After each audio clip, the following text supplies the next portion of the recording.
구독 좀 해주세요. 자, 안녕하세요. 반갑습니다. 벌써 날씨가 따뜻한 봄날이네요. 이제 오늘이 4월 9일? 4월 10일, 4월 10일 금요일 오늘 진도를 나가보도록 할 텐데요. 저번 시간에는 이제 조선시대에 대해서 저번 시간에 배운 내용은 이제 조선시대 왕에 대해서 쭉 배웠었고, 그리고 이제 조선시대 중앙간제에 대해서 우리가 저번 시간에 배웠던 뭐 승정원, 의금부, 삼사 뭐 이런 것들 배웠었잖아요. 오늘은 그것에 이어서 이제 지방행정조직과 지방행정조직 그리고 군사조직, 이제 지방행정, 군역제도와 군사조직 그리고 조선의 방위체제 그거랑 교통통신제도까지 진도를 나가려고 합니다. 오늘 원래 제도만 쫙쫙쫙 다 하려고 그랬는데 교육제도까지 하려고 그러면 과거제도까지 얘기하면서 너무 길어질 것 같아요. 그래서 1차로 오늘 교통통신제도까지 하고 다음 시간에 이제 과거제도와 함께 전반적인 뒤에 부분 진도 나갈 것 같은데요. 아무튼 오늘 배울 내용도 깊이 있게 하려고 하면은 되게 내용이 많고, 간단히 하자고 하면 간단한데 좀 깊이 있게 공부하면 좀 내용이 많아요. 그리고 좀 헷갈릴 수 있는 부분이기 때문에 좀 설명도 좀 많이 하고, 예, 지금 상방이고요. 자, 그러면은 조선의 지방행정조직부터 먼저 진도를 나가보도록 하겠습니다.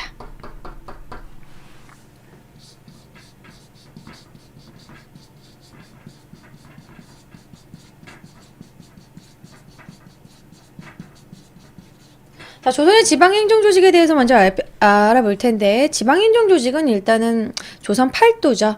자, 조선은 이렇게 지도가 너무 작으니까 조금만 키울게요. 이렇게 보시면, 자, 조선은 전체를 이렇게 팔도로 나눴습니다. 조선 팔도. 그 전에 고려시대 때는 5도 양계였잖아요. 이원적인 통치 이런 행정조직이었다면 조선시대는 전국을 이제 팔도로 나누게 됩니다. 평안도, 함경도, 황해도, 강원도, 경기도, 충청도, 전라도, 경상도. 지금의 행정조직하고 그렇게 큰 차이가 없죠. 남한 같은 경우에는 뭐 경기도, 충청도, 전라도, 경상도 그대로고, 북한 같은 경우에는 조금 저기 양강도, 자강도가 생기면서 좀 분화됐죠.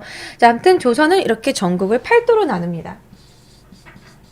전국을 팔도로 나눈 다음에 팔도에는 누구를 파견하냐면 팔도에는 관찰사를 파견을 해요. 그러니까 지금의 팔도 도지사라고 생각을 하면 편하겠죠. 팔도 관찰사를 파견을 하는데, 관찰사에 관한 거는 좀 구체적인 건 이따가 좀 이따 설명을 하도록 하고, 전체적인 틀을 먼저 필기를 하도록 할게요. 팔도 밑에는 부, 목, 군, 현 이렇게 네 개로 나눕니다. 이 부목군현은 어떻게 하시면 되냐면, 지금은 뭐 무슨 도, 군읍, 면리 이렇게 바뀌죠. 무슨 군, 무슨 면, 무슨 리 이런 식으로. 뭐 시로 끝나는 뭐 광역시나 특별시 같은 경우는 시, 구, 동 이렇게 나누지만, 어쨌든 옛날에는 팔도 밑에 무슨 부, 목, 군, 현으로 나눴어요. 부, 목, 군현으로 나눈 다음에 거기다가 누구를 파견하냐면 부윤. 부에다 파견한 건 부윤, 목에다가는 목사를 파견하고, 군에는 군수를 파견하고, 현에는 현령이라고도 하고 현감이라고도 합니다. 현감을 파견합니다. 자, 그리고 그 밑에 부목군현 그 아래에는 또 이제 세부적으로 면, 리, 통이라는 작은, 그러니까 지금으로 말하면 동네, 무슨 동 이렇게 나누는, 이렇게 조그만 지역으로 또 마을을 나누는데, 뭐 면에는 면장, 뭐 이에는 이장, 통에는 통주 뭐 이렇게 나누기도 하는데요. 뭐 그거까지 암기하실 건 없을 것 같아요. 그래서 면리통으로 나눠서, 이 면리통은 또 어떤 식으로 이제 지방을 이렇게 다스리냐면 오가작통제, 오가작통법, 오가작통제 같은 말인데요. 오가작통제라고 해서 5집을 하나의 통으로 묶어가지고 관리하는 오가작통제. 이 오가작통제 같은 경우에는 5집을 묶어가지고 서로 감시도 하게 해요. 예를 들어서 이제 세금을 내게 싫어가지고 한 집에서 도망을 갔어. 그러면은 나머지 그 오가작통법이 이제 악용되는 사례로는 나머지 집이 그 도망간 집에 세금을 내야 되기도 했고, 그리고 이제 조선 후기 때 이제 천주교 박해할 때 있잖아요. 천주교를 혹시 막 믿지 않나 이런 것도 서로 감시하고, 이제 막 그걸 이제 서로 고자질하고 이런 것도 이제 오가작통제가 그런 식으로 쓰이기도 했는데, 어쨌든 면리통을 오가작통제로 이렇게 지역을 이렇게 나눴다라는 거. 자, 그럼 팔도의 부목군현이 이렇게 있고요. 팔도에는 관찰사를 파견하고요. 이 부목군현, 부윤, 목사, 군수, 현령 뭐 이런 사람들을 우리가 흔히 사또라고 하는데 이렇게 사또를 이제 수령이라고 하죠. 수령. 통틀어서 수령이라고 생각하시면 됩니다.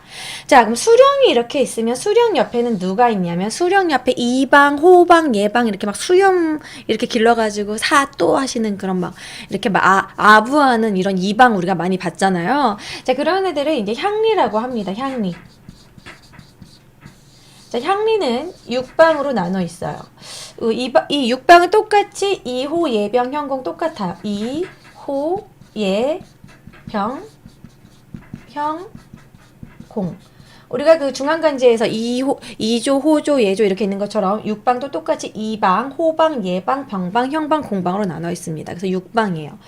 그래서 우리가 흔히 2방을 많이 봤죠. 2방은 이제 인사와 관련된 일을 하겠죠. 자, 아무튼 그래서 수령이 있으면 향리는 수령을 좀 이렇게 도와주는, 향리는 수령을 좀 보좌하는 일을 합니다. 수령 보좌. 수령을 도와준다. 보좌한다. 보조하면서 향리는 각종 행정 실무를 맡아서 하죠. 그러니까 진짜 자잘자잘한 이제 발로 뛰는 일들은 향리가 했다라고 생각하시면 돼요. 자, 수령 같은 경우에는 무슨 일을 하냐면 수령은 그 지방의 행정을 맡고 그리고 재판도 하죠. 수령 앞에 가서 사또 억울합니다. 사또 하면서 막 곤장 맞고 하잖아요. 사법도 얘가 맡고 있어요. 행정 사법. 거기다가 이제 누가 쳐들어오거나 그렇게 되면 또 군사권을 발휘하기도 합니다. 그래서 행정, 사법, 군사권을 가지고 있어요. 뭐 마찬가지로 관찰사도 행정, 사법, 그리고 군사권도 가지고 있고 이 관찰사들은 이런 수령들을 감찰하는 감찰권도 가지고 있습니다. 그래서 요 네 가지 일을 하고 있다는 거. 자, 그리고 관찰사, 수령, 향리. 자, 그러면 향리는 이제 수령을 보조하고 수령을 도와주고 행정실무를 맡는데 이 수령과 향리를 감시하는 사람들이 또 필요하죠. 요거 중요하죠. 유향소. 이 물백목은 막상 쓰려고 그러면은 잘 안 나와. 아, 제가 지금 옆을 보고 있어가지고 목소리 잘 들리시나요? 목소리. 실컷 얘기하다가 목소리 잘 들려요? 예. 잘 들리죠? 자, 그래서 유향소. 지금 제가 설명 중에는 채팅창을 보고 있지 않기 때문에 막 녹방이냐고 그러시는데 지금 생방이고요. 지금 시각 6시 59분이고요. 설명을 다 드린 다음에 그 다음에 잠시 녹화 뜬 다음에 채팅창 보면서 설명 다시 질문 같은 거 받도록 하겠습니다. 자, 유향소는 이제 수령과 향리를 감시하는데 유향소가 하는 일을 보면 유향소는 수령을 이렇게 견제하기도 하고 그리고 이제 자문을 구하기도 합니다. 그러니까 수령이 유향소한테 자문을 구한다는 부분은 어떤 거냐면 유향소는 원래 그 지역에 원래 살았던 그런 양반들 그러니까 특히 사림들이 여기 많이 들어가는데 그 지역에 계속 끊임없이 살았던 지방 양반 우리가 어려운 말로 제지사족이다라는 말을 쓰기도 하는데 그 지역에 원래 살았던 그런 유지들 그러니까 그 지역에 대해서 너무 잘하는 거예요. 그러니까 지금으로 말해서 지방의회라고 생각하시면 되는데 우리 그 지방자치 하고 있잖아요. 예를 들어서 부산의 일은 부산에 원래 살고 있던 부산 토박이들이 잘하잖아요. 그래서 이렇게 막 국회의원 출마 나오면 부산에서 날아서 뭐 부산 사나이입니다. 뭐 부산에서 태어나 부산에서 자라고 부산이 나를 뭐 키운 부산 사나이 뭐 저를 뽑아주신다면 이런 식으로 토박이인 걸 되게 강조하죠.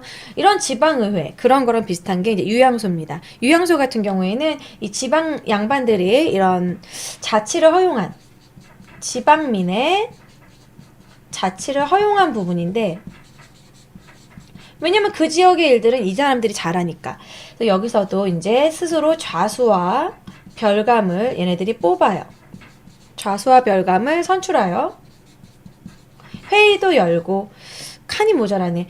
이제 지방 여론을 수렴하기도 하고 향회 같은 것도 소집해서 회의를 합니다. 향회를 소집하기도 하고 그렇기 때문에 이 지역에 대해서 유양소가 훨씬 더 유양소에 있는 이런 사람들이 잘 알기 때문에 수령은 사실 지방에서 파견한 사람들이거든요. 수령은 공무원이에요. 그리고 조선시대 여기다 옆에다 또 쓸 건데 상피제라는 것 때문에 자기 지역으로 파견할 수가 없어. 그러니까 예를 들어서 과거 시험을 봐가지고 이제 과거 급제를 해. 근데 그 지역으로 파견을 하는데 자기 지역으로 파견하게 될 경우에는 아무래도 팔이 안으로 굽는다고 자기 지역을 좀 막 비리를 봐준다던가 좀 그런 일이 있을 거 아니에요. 그래서 절대 자기 출신 지역으로 파견하지 않았단 말이에요.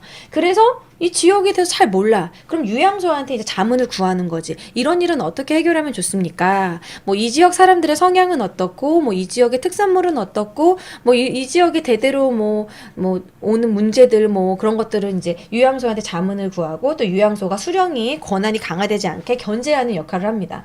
그리고 향리 같은 경우에는 이제 유양소가 향리를 이제 규찰하는 거죠. 향리가 뭘 잘못하거나 그러면은 이제 유양소에서 감찰. 너 이거 잘못했어. 너 이거 비리 저질렀어. 뭐 이런 식으로 향리를 감시하기도 하면서 규찰하는 역할. 그러니까 유양소는 이 수령과 향리가 이 관권이 너무 강화되지 않도록 어느 정도 이렇게 견제를 하는 이런 지방자치적인 그런 식으로 생각하시면 돼요. 그렇다고 해서 또 유양소가 또 너무 강화되면 안 되니까 이 유양소를 좀 어느 정도 밸런스를 맞춰줄, 그리고 유양소와 중앙정부를 이렇게 중간에 연락을 맡은 경제소가 여기에 들어가죠. 경제소 같은 경우에는 중앙 관하에서 이제 뭐랄까 출신 지역의 그런 유양소의 문제를 책임을 경제소한테 이제 뭐라 그럴까, 그러니까 어떻게 생각하면 되냐면 중앙 관료야, 현직 관료인데 내가 예를 들어 뭐 부산의 일에 대해서는 이제 잘 알아. 그 부산에 관한 일을 이제 중앙과 왔다 갔다 연락을 해주기도 하면서, 이거 치워야겠네요. 중앙에서 연락을 해주기도 하면서 거기서 문제가 생긴다면 이 경제소에 있는 그 사람한테 이제 책임을 묻기도 하는 뭐 약간 사심관 제도라고 생각하시면 돼요. 그래서 아무튼 경제소는 중앙과 이렇게 필기를 이렇게 중앙정부와 연결을 시킨다. 그래서 경제소가 하는 일을 적으면 경제소는 중앙정부와 유양소의 이런 유양소의 연락 통제, 유양소와 중앙의 연결해주기도 하고, 그리고 유양소를 통제하기도 한다. 그래서 경제소에 있는 사람들은 중앙 관료들 중에서 출신 지역을 이제, 그러니까 출신 지역 유양소에 관련된 거를 이제 여기, 그러니까 내가 부산 출신이다. 그러면 이제 부산 지역을 이렇게 좀 감시하고 연결하는 그런 경제소 임원이 되게 하는 것이고, 뭐 광주 출신이다. 그럼 광주 출신 그런 광주에 관련된 유양소를 이렇게 연결하고 통제하는 경제소로 맡게 하는 그런 식으로 이 경제소 같은 경우에는 사신관 제도를 분화한 거다, 이렇게 생각하시면 돼요. 사신관 제도를 이어받은 거다. 요런 거에 관련해서 문제가 많이 나와요. 그러니까 사신관 제도가 뭐였냐면, 예전에 이제 막 고려 시대 때 보면은 경순왕이 이제 고려에 투항하잖아요. 경순왕 이제 김부로 하여금 너가 경주 지역 출신이기 때문에 경주를 네가 맡아라. 그 대신 경주에 무슨 일이 생기면 너가 책임을 져라. 이런 식으로 한 게 사신관 제도거든요. 그러니까 경제소도 너가 출신 지역에 관련된 출신 지역 유양소를 너가 맡고 중앙과 이렇게 연락을 하되, 이 출신 지역 유양소에서 문제가 생긴다면 너가 그 책임을 져라. 이런 식으로 사신관 제도를 어느 정도 분화한 것이다. 이렇게 기억해 주시면 좋을 것 같아요. 그리고 유양소에 대한 것도 설명 다 썼고, 수령 다 썼고, 관찰사 같은 경우에는 수령을 어떻게 합니까? 감시하죠. 이제 관찰사가 수령보다 더 이제 넓은 지역, 팔도를 이렇게 다스리는 거기 때문에 수령을 지휘하기도 하고, 이제 감독, 수령이 잘 하는지 이렇게 감독하게 하는. 그래서 관찰사는 수령을 이렇게 지휘하고 감독하는 역할을 하고, 지방자치는 수령과 향리와 유양소의 관계를 잘 여러분 이해를 하셔야 돼요. 지금 내 필기를 이쁘게 하고 싶은데 뭔가 지저분하게 된 것 같은데, 자, 수령은 행정, 사법, 군사권을 가지고 있고, 향리는 행정 실무를 맡는데, 유양소는 중간에서 수령을 견제하기도 하고, 수령이 유양소에게 자문을 구하기도 하고, 그리고 이제 향리는 이제 유양소가 이제 감시하고 규찰하고, 유양소는 지방민 자치를 허용하는 양반들이 이제 스스로 스스로 자기네들이 이제 회의도 하고 그 지역의 문제에 대해서 이제 얘기도 나누고 스스로 좌수별감을 선출해서 뭔가 자치적으로 지방민의 자치를 허용한 그 기관이 유양소예요. 주로 사림들이 여기에 많이 들어가 있었다라는 거, 지방 이런 제지사족들이 여기서 이제 권한을 가지고 있었다라는 거죠. 자, 그리고 여기서 이제 경제소 중앙정부 했고 경절이도 좀 살펴볼 건데요. 경절이는 사실 이제 한국사 1급 정도나 공무원 한국사 준비하실 때 경절이가 나오는데요. 경절이는 빨간색으로 쓸까요? 자, 향리 여기서 이렇게 필기를 하시고 일부 향리 중에서 경절이로 중앙정부에 파견이 되는 경절이는 관직 이름이고요. 경저에 파견되는 거. 중앙정부 경저에 파견되는 것을 경절이라고 하는데 이 경저가 무슨 일을 하는 곳이냐면 이 지방에서 세금을 거둘 때 세금이라던가 아니면 입역, 역 남자는 역의 의무가 있었죠. 16세에서 60세까지는 정남이라고 그래가지고 국가에 역을 바쳐야 돼요. 요역이던 군역이던 국가가 필요로 할 때 내가 궁전을 지으니까 너가 와서 뭐 역의 의무를 져라. 그럼 무조건 올라와서 일해야 돼요. 노가다를 해야 돼요. 그런 입역이라던가 세금과 관련된 거. 그래서 경절이는 공납 업무를 대행하는 관직입니다. 근데 이 출신 지역의 향리가 올라와서 경절이를 맡는다는 거지. 그래서 출신 지역이 경절이가 돼서 그 지역의 공납 업무를 대행해요. 그 지역에서 경절이로 이게 있는데 향리가 올라와서 경절이로 있는데 그 지역에서 공납이 제대로 세금이 걷어지질 않았어.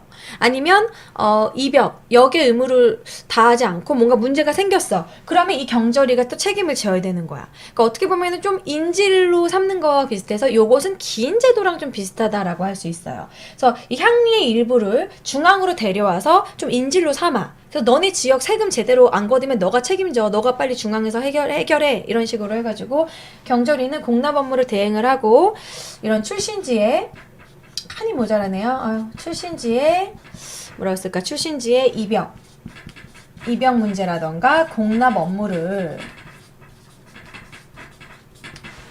칸이 모자라나?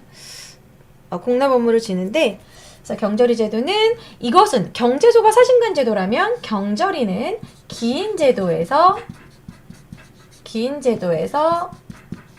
입각한 것이다. 기인제도로 이어받은 거다. 분화했다. 뭐 이렇게 생각하시면 될 것 같아요. 빨간 글씨가 잘 안 보이네요. 근데 경절이 이해되시는가요?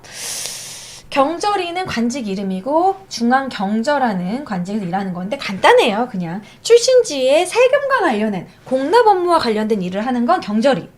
경제소는 경절이와 경제소를 많이 헷갈리는데 경제소는 이 출신 지역의 유양소를 감시하는 거야. 유양소를 감시하면서 유양소와 중앙 이 정부와의 이런 연락망을 맡는 게 경제소죠. 그리고 사신관 제도의 이유는 그 출신 지역의 유양소로 이렇게 출신 지역의 사람을 경제소로 이제 뽑아가지고 이 지역의 일을 맡아서 하게 하고 이제 좀 책임을 지게 하는 건데 경절이는 향리를 지방에 살고 있는 향리를 굳이 중앙으로 데려와서 인질 삼는다. 그래가지고 기인제도랑 비슷하다고 하는 거예요. 자 이렇게 하고 면리통 오화작통제 거기다 이제 요 부분만 여러분 확실히 이해를 하시면 조선의 행정제도에 대해서는 어려울 게 없을 거예요. 그리고 여기 빈칸이 있으니까 여기다가 그러면 이런 조선의 지방행정이 고려시대와 다른 점은 무엇인가 특징을 여기다가 좀 적어보도록 할게요. 특징. 자, 조선시대 지방행정 조직의 특징 첫 번째는 일단 속현도 없어지고요. 향소 부곡이 약간 좀 뭐랄까 좀 천대받는 지역이었잖아요. 창소부격이 소멸되고 일반 군현으로 승격이 됩니다. 그리고 속현이 없어졌다는 거. 그래서 더욱더 중앙 집권화됐다라는 게 특징이고 두 번째 특징은 조선의 지방행정조직의 두 번째 특징은 임기제와 고려 때는 없었던 임기제와 상피제를 적용했다는 거. 자, 임기제도는 그전에는 임기라는 게 없고 그냥 계속했어요. 그리고 뭐 임기가 제대로 구체적으로 좀 이렇게 지켜지지도 않았고 그런데 임기제란 게 있어서 관차사 같은 경우에는 임기가 1년이었고 수령 같은 경우에는 5년이었거든요. 그래서 이렇게 임기가 있었기 때문에 임기가 다하면 다른 지역으로 가야 되는 이런 식으로 임기제를 썼고 아무래도 계속 있다 보면은 좀 이렇게 비리 항상 이런 애들은 항상 비리와 관련되어 있잖아. 오래 있으면 그 지역 사람들과 또 친해지게 돼. 그러면 좀 이렇게 봐주게 되고 막 이 수령과 향리들은 비리를 저지를 수 있는 그런 가능성이 높은 애들이기 때문에 뭐 너네 세금 받고 그냥 군대 가지 마. 너 저기 너한테 나한테 세금 줬으니 세금 뭐랄까요? 뇌물 줬으니까 너 말고 다른 애 군적에 올릴게. 뭐 이런 식으로 뭐 각종 세금 관련된 비리를 저지를 수 있으니까 임기제로 인해서 비리를 저지르지 않게 했고 그리고 이제 상패제 같은 경우에는 아까 잠깐 설명했는데 출신 지역으로 보내지 않는 거죠. 수령을 이제 이렇게 파견을 할 때 출신 지역으로 파견하지 않는 게 이제 상패제죠. 아무래도 이제 또 자기 지역을 이렇게 좀 감싸거나 그런 일이 생길 수도 있으니까. 자, 그다음에 세 번째 특징은 이런 수령과 같은 지방관의 권한이 전보다는 훨씬 더 높아졌다. 지방관의 권한이 높아지고 지방관 아래에 있는 향리 아래 여기 수령 아래에 있는 이 향리가 고려시대 때 향리의 힘이 셌어요. 왜냐면 고려시대에는 지방관이 파견되지 않은 속현이 많았고 실제로 그 속현은 거의 향리가 직접 다스렸거든요. 그렇기 때문에 향리의 힘이 셌고 향리가 아무래도 좀 이렇게 행정실무를 맡으면서 이 향리의 자제들이 이제 신진사대부로 성장하고 막 그럴 정도로 중소지주로서 힘이 어느 정도 있었지만 조선시대에는 향리의 권한이 약해진다. 그래서 고려시대랑 비교해서 향리의 권한이 약해지고 향리는 그냥 세습적인 아전으로 전락해버렸다. 그러니까 아전으로 전락했다는 건 뭐냐면 그러니까 수령을 보필하는 되게 낮은 관직이 됐다라는 거예요. 고려시대 같은 경우에는 향리의 이런 자치적인 거, 향리의 권한이나 향리의 그런 좀 할 수 있는 게 좀 자치권이 많았다면 조선시대에는 그렇지 않았다라는 거. 조선시대 행정조직의 특징, 향소부국의 소멸, 속현이 폐지됐다는 거, 그리고 임기제와 상피제, 지방간, 수령의 권한이 강화되고 향리의 권한이 약해졌다라는 거. 그리고 향리는 이렇게 육방으로 이방, 호방, 예방 실무를 맡는 아전으로 낮은 관직으로 전락됐다라는 거. 그래서 이렇게 전반적으로 이렇게 좀 이해하시면 될 것 같고요.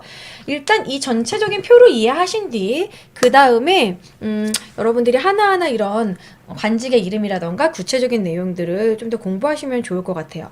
특히 시험은 이런 거 많이 나와요. 경제소와 요양소를 비교하는 것과 경제소는 사신간제도에서 분화한 거, 경절이는 기인제도에서 분화한 거, 뭐 이런 부분에서도 많이 문제가 출제되고 있고요. 제가 좀 더 필기를 해드리려고 했는데 좀 칸이 없으니까 지운 다음에 필기를 더 해드리도록 하겠습니다. 질문을 받아야 돼서 좀 지우기가 뭐한데 어디다 지우지? 잠깐만요. 일단 그림을 보여드릴 건 없을 것 같고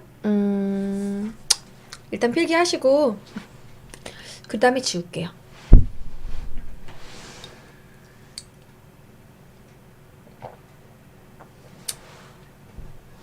필기는 여러분 하시려면은 나중에 유튜브로 다시 보시면 좋을 것 같아요. 여러분 뭐 필기하실 시간을 제가 다 드릴 순 없고 여기다가 그냥 간단히 써볼까요?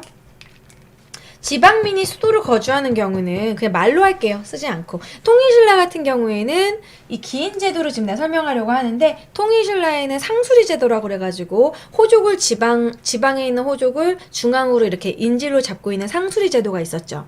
고려 때는 기인 제도가 있었고 그리고 조선시대에는 경절의 제도로 이어진다. 이런 순서로 외우시라는 거죠. 그래서 통일신라 때 상수리 제도, 호족을 이렇게 볼모로 잡는 거, 고려의 기인 제도는 호족의 자제들을 유학 보내라는 식으로 해가지고 이제 개경에 잡고 있는 거였고 조선의 경절의 제도는 지방에 있는 향리를 일부 데리고 와서 그 출신 지역이 세금을 제대로 걷지 않거나 입역에 관련된 이제 역의 의무를 제대로 안 하거나 문제가 되면 얘한테 이제 혼을 내는 얘한테 이제 책임을 지게 하는 그런 식으로 이제 경절의 제도는 기인 제도에 이어받은 거다. 이렇게 하시면 될 것 같네요.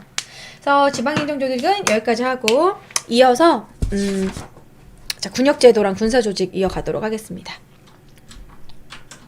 요거 필기 이거 뭐냐 지우기 전에 저기 모르시는 거 이해 안 되는 거 설명하고 넘어갈게요. 이거 이따가 다시 질문하면 또 그리기 뭐하니까. 채팅 채팅창에 어떤 분이 별풍제도가 뭐죠 이러시네요. 별풍제도요? 좋은 제도죠. 자, BJ님 직업이 뭐죠? 전 학원 강사 출신이고요. 지금 이제 인터넷 강의가 제 꿈이라서, 아프리카에서 이렇게 인강 찍는 거 한번 연습 삼아 해보고 있습니다. 요거 질문해, 빨리. 칠판 지우기 전에. 사실 오늘 배울 부분에서 가장 여러분들이 헷갈리거나 어려운 부분이 요거고요. 이 뒤에 있는 내용은 쉬워요. 내 별풍 외무시님 미안. 내가 저기 수업할 때는 안 읽어가지고 팬가입 고맙고요. 수수파정님하고 테란타이즈님도 감사합니다. 야, 몇 리통은 아픈가요? 이러고 있어. 야, 이게 몇 리통이 뭐 저기 2통, 생리통 뭐 그런 거가 아니잖아. 예, 군수가 수령인가? 예, 부윤, 목사, 군수, 현감 얘네들은 모두 통틀어서 수령이라고 얘기하는 거예요. 그러니까 수령의 구체적인 명칭인 거지. 그리고 우리가 흔히 수령은 사또라고 얘기하죠. 혹시 향약과 향도에 대해, 향약과 향도는 좀 이제 16세기 이후부터 나와요. 이 향약과 향도는, 유향소와도 관련이 있어요. 향약과 발음 왜 이렇게 어렵니? 향약과 향도는 그 사림들이, 지방 사림들이 자신들의 이런 입지를 강화하기 위해서 그 지역에서 우리가 뭐 향약이라고 해서 자치규약을 만들고 뭐 향도라는 것도 만들고 그것은 좀 조선 후기에 나오는데 그러니까 이런 제제사족들이 나중에 좀 위협을 받아. 왜냐면 수령의 점점 권한이 강해지고 분홍층이 성장하고 이런 서얼이라던가 이런 일반 향리들 얘네들이 권한이 점점 세지면서 유양소가 설 자리가 좀 없어지게 돼요. 그리고 이제 이 경제소 같은 경우도 이제 임진왜란 이후에 없어지게 돼버리고 그래서 유양소에 이제 점점 힘이 약해지면서 자신들의 이런 입지를 강화하기 위해서 이제 향회 같은 것도 만들고 향약 이런 것들도 만들고 뭐 동족총 같은 경우도 만들고 동약이라던가 그런 것들도 만들어요. 향청, 향회. 그러니까 이 유향소가 이제 유명무실해지면서 유향소가 힘이 없어지면서 자신네들이 유향소와 비슷한 걸 만드는 건 향청이고 걔네들이 거기서 이제 회의를 하는 게 향회고 자신네들끼리 자치 규약을 만든 게 향약이야. 그것은 이제 조선 후기 때 이제 나오게 되죠. 사천 매양비 향도는 이 향도 거기서 지금 아유님이 말하시는 향도는 고려시대부터 했던 매양 활동을 했던 향도는 고려시대부터 있었던 향도로 얘기하는 거예요. 그거는 뭐냐면 뭐 불교적인 그런 건데 뭐 향나무 가지를 뭐 미리 이렇게 뭐 묻어놓는 뭐 그런 종교적 활동에서 나온 건데 그거는 이제 조선 후기의 향도랑은 좀 다른 건데 어쨌든 그거는 고려 때 향도로 얘기하시는 것 같아요. 저는 지금 조선시대 때 향도를 얘기하는 거고, 그러니까 그게 근데 사실 명칭이 거기서 나온 거지. 그러니까 힘을 합쳐서 뭔가를 하자, 뭐 그런 취지는 비슷해요.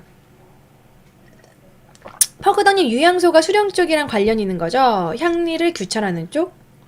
유향소는 수령과 관련 있는 것이 아니라 유향소는 수령과 향리 이 가운데서 수령을 도와주기도 하고 견제하기도 하고 향리를 이렇게 감시하기도 하는 중간 역할이에요. 그러니까 수령과 향리가 비리를 저지르거나 관건이 너무 강화되거나 그렇게 되지 않을까 해서 이 힘을 좀 어느 정도 이렇게 좀 견제하는 그 지방 자치적인 그런 역할. 그러니까 예를 들어서 우리가 지금 국가에서 지방자치를 하고 있지만 지방자치도 하지만 국가 공무원이 또 파견되기도 하잖아요. 그러니까 얘는 지방의회 같은 얘네들은 지네 지역에 원래 살던 애들, 얘네들은 파견된 애들 뭐 이런 거. 향리는 수령에 붙어서 이제 수령에 이제 좀 말단 공무원 같은 역할, 동사무소에서 일하는 뭐 이런 말단 공무원 역할. 수령은 좀 약간 높은 공무원 역할 이렇게 생각하시면 될 것 같은데 도지사 뭐 이런 거. 여기 공부 엄청 열심히 하네요. 공부방이니까. 나중에 유향소가 변질되기도 하죠. 유향소의 힘이 좀 약해지기도 하고. 얘네 수령과 향리한테 좀 밀려요. 그러니까 구향 신향이라고 해가지고 이제 이런 분홍층과 결탁한 이런 신향들한테 밀리기도 하고 향전 이런 게 나타나기도 하는데 그거는 이제 조선 후기 때 다시 하게 될 거예요. 예주띠님 경제소는 일종의 연락기구죠. 일종의 연락기구 쉽게 말하면 연락기구인데 경제소는 여러분 경자가 들어간 것은 수도에 있어요. 그래서 수도 경자라서 경자가 들어가는 거거든요. 그러니까 유향소가 무슨 일을 하고 뭐를 하는지 뭔가 일을 꾸미고 이럴 수도 있잖아. 그러니까 이런 유향소를 감시하기도 하면서 유향소가 무슨 일을 하는지 중앙에 왔다 갔다 연락망 연락망을 맡는 게 경제소죠. 경제소는 위치는 수도에 있고. 향리는 방납 때문에 나빠지는데 그게 언제죠? 방납의 폐단. 방납의 폐단은 여기다 써야 되는데 경절이가 이제 방납의 폐단하고 또 관련이 있습니다. 얘네가 세금을 맡고 있잖아요. 그래서 경절이가 이제 이런 방납의 폐단 문제를 여기서 일어나요. 향리에도 물론 관련이 있긴 한데 방납의 폐단은 이제 이런 수령과 향리와 경절이와 관련이 있죠. 세금을 거둘 때 이제 방납이라고 그래가지고 이제 그것 때문에 대동법이 실시되게 되는데 그 막 규격에 맞지 않는 세금을 내면은 막 받지 않고 막 빠꾸 뭐 이렇게 막 다른 데서 사서 내고 더 어려운 이렇게 세금을 뭐랄까 더 세금의 부담을 더 크게 만들어줬다.